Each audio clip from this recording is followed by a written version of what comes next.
Our top stories at this hour. After 2 years in the making, Nigeria's new economic recovery and growth plan has finally been published around the world. But will it help achieve liftoff for the country? We talked to the Nigerian Budget and Planning Minister. Plus, U.S. federal agencies launch a criminal investigation into the public release of documents said to detail CIA hacking tools, part of a big WikiLeaks expose. Is the damage, though, already done? And Barcelona stunned PSG, making history by overturning a first-leg 4-0 defeat.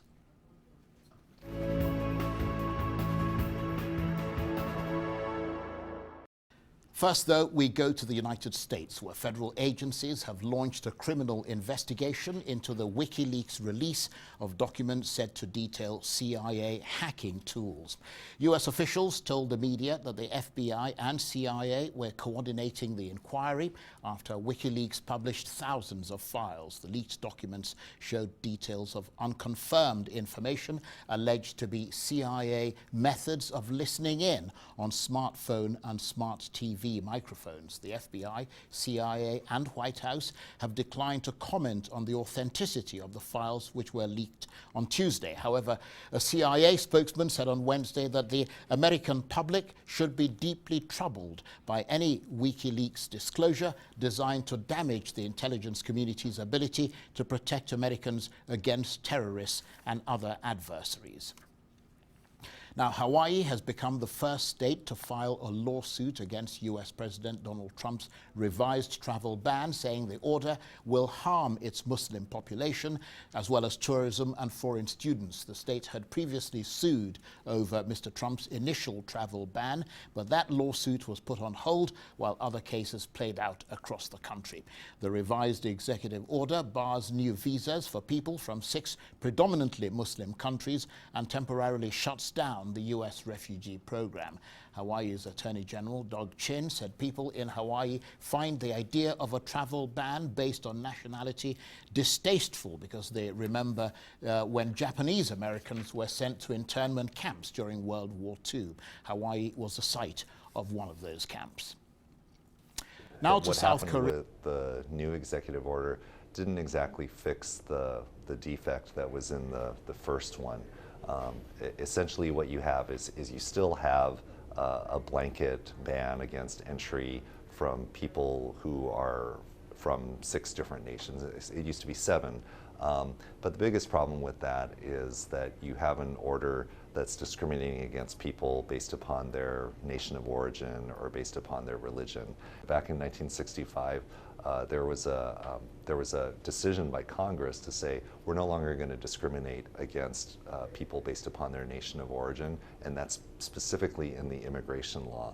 So the problem with these executive orders is that it's taking us back to pre-1965 because it's putting out actual countries and saying all of these people are presumptively terrorists, and that's a problem.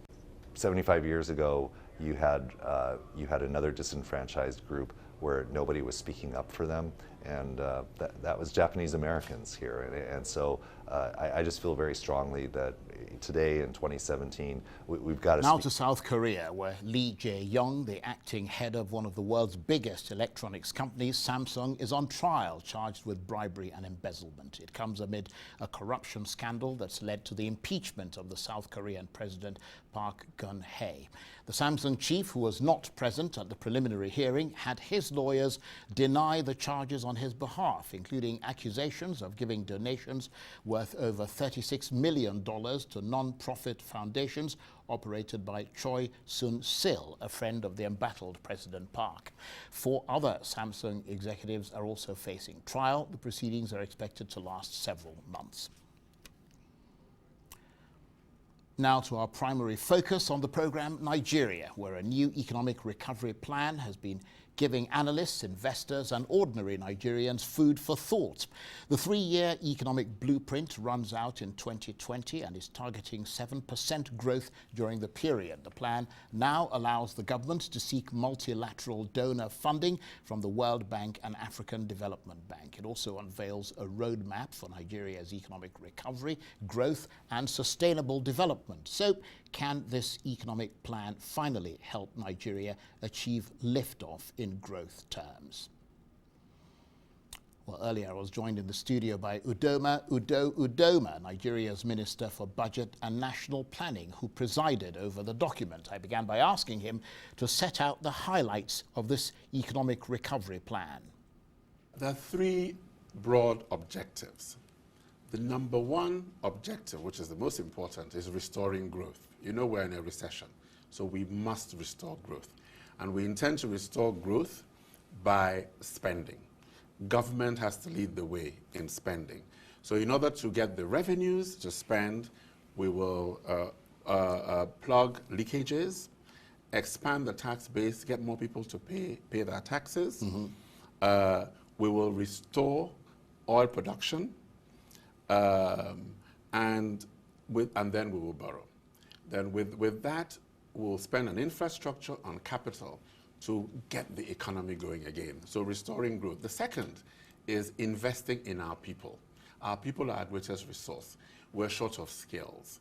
Is to upscale the skills of our people, particularly ICT, technology, and get our people. We should leapfrog other countries and move on in terms of technology. Then the third is building a competitive economy. To do that, we have to spend on infrastructure, and we have to improve the ease of doing business.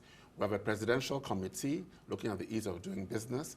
Right now, the World Bank ranks us as 169 out of about 190 countries on the ease of doing business. We want, during this planned period, to move up to the top 100. It's very ambitious, but we believe that we can do it. And we believe that we have the political will, the determination to do it. And we must do it for our people, because 7% growth, in our view, is the minimum that we require to really make an impact on poverty and to really get our people to feel some prosperity. Of course, these are words in a document. I mean, the point, of course, is that you're coming from a 1.5% contraction, devastating economic recession, and now you're talking about, within the next 2-3 years, achieving 7% growth. That sounds hugely ambitious, if not unrealistic. No, it is not unrealistic. It is ambitious, but we can do it. We can do it. Basically, what you have to look at, what are the constraints? What is the source of our recession? The source of our recession was oil prices crashed, production crashed. Oil prices are moving up a bit, we're restoring production. So that is on the one count. But more importantly, we want to diversify our sources of revenue. Right. We want to export other things other than crude oil. So we're looking at the various things that we can export. We're looking at agricultural produce, we're looking at rice, we're looking at cassava, we're looking at soya beans, we're looking at processed food as well. We're looking at trying to revive some of our industry. Right. We're looking at petrochemicals. There is just so much that we can do in this country. And Nigerians have capacity. And Nigerians are natural entrepreneurs. What government needs to do is create the environment, and you will see growth, and we will see prosperity. Okay, Minister, let's just turn to special sections that we're interested in. You're, of course, watching an Arise News special from Abuja, Nigeria, where we're turning the spotlight on the government's new economic recovery and growth plan, which has been 2 years in the making, but has finally been released. With me, the Minister of Budget and National Planning, Senator Udoma, who presided over that blueprint. Now let's move the conversation to the proposed plan for the real sector, such as agriculture, manufacturing, solid minerals, services, construction, that sort of thing. That'll mean investment, and the drive now in Nigeria, according to the new economic plan, is to move towards a private investment-driven market. market. For decades since independence, in fact, Nigeria has been almost 100% funded by public funds, but for now, the first time, the new economic blueprint aims to really ground the private sector. But critics say the biggest challenge for Nigeria in attracting domestic and foreign investment is not the scarcity of foreign exchange, it's the lack of confidence in the economy. That is what is forcing a downward pull on the naira, which in turn is having a knock-on effect on prices, transport, food, housing, everything, in fact. The government has simply not inspired the kind of confidence needed for a stable economy and a business-friendly environment. So will this new economic and recovery plan return that much-needed confidence to the Nigerian economy? And of course, with me, the Nigerian Minister for Budget and Planning, Senator Udoma.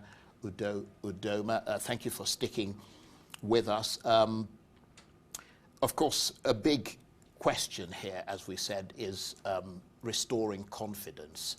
The Nigerian Stock Exchange people have left. Most of the investment in it is indigenous now. Most people have gone because they don't feel they can repatriate their funds once they put it in. There's been a lot of talk in this document about the central bank and moves to try and make the foreign exchange market more user-friendly. Tell us about that. Basically, as the government is committed to having an exchange rate regime, administration that is market determined, that is, we have fewer administrative controls. It's a process. The central bank is working on it, and we will get there as we want to get there as quickly as possible, because that is a major issue that everybody has raised. We need to address the issue of supply. Right. Supply of foreign exchange. And that is what we are working on right now. Okay, I mean, in spite of this plan, as we said, it's still on paper, investors are not investing in Nigeria. The equity market, they still aren't satisfied they can get their funds out. There's still no convergence, which is the key thing here. In the official and the parallel markets, the naira is yet to discover its true value. So technically, the country has not moved from where it was. Well, there have been some progress. The central bank did announce last year a policy of a more market-determined exchange rate. It is in the implementation. They're working on the implementation. They have a few constraints which they are addressing right now. Right. What about the interest rates? Because that's another thing that is going to spur investment, spur sort of the private sector to become actually interested in doing what you want to do, because you want to work with them. Interest rates at a very high 14%, ostensibly to fight inflation, which interestingly, that's what the central bank is doing, but it goes against calls by the finance minister, Kemi Adeosun, to loosen monetary policy in order to support the economy. So something of a policy clash there already. Well, yes, I think that we are trying to bring things closer together. We are working with the central bank and the monetary thing to bring the interest rates down. Right. In the short term, what is happening is this, that in particular areas, like in agriculture, we have the anchor borrowing program. In industry, we also have low interest rates targeted at particular activities, like, for instance, agriculture. So we have that in the short term. But you are right that we have to bring it down across the board. We're also working on it, and it's part of the plan. Okay, well, let's move to oil and gas now, which is, of course, another very critical area. There was talk, of this being a key component of this plan.